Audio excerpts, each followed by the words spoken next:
রেলগাড়ির কামরায় হঠাৎ দেখা। ভাবিনি সম্ভব হবে কোনোদিন।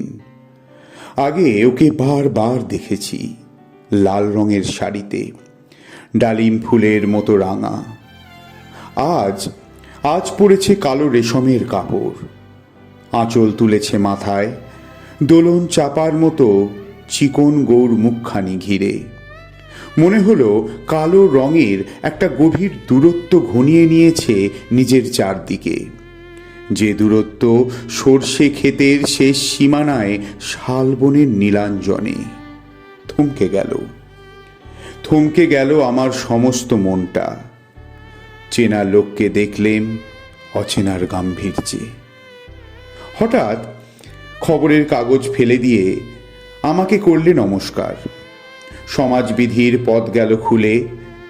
আলাপ করলেম শুরু, কেমন আছো, কেমন চলছে সংসার ইত্যাদি। সে রইল জানলার বাইরের দিকে চেয়ে, যেন কাছের দিনের ছোঁয়াচ পার হওয়া চাহনিতে।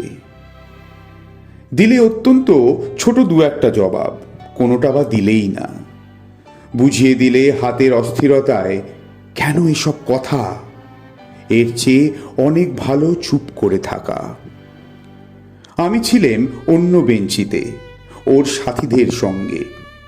একসময় আঙুল নেড়ে জানালে কাছে আসতে। মনে হলো কম সাহস নয়। বসলুম ওর এক বেঞ্চে।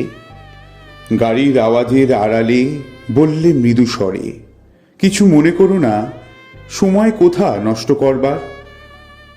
আমাকে নামতে হবে পরে স্টেশনেই, দূরে যাবে তুমি, দেখা হবে না আর কোনো দিনই।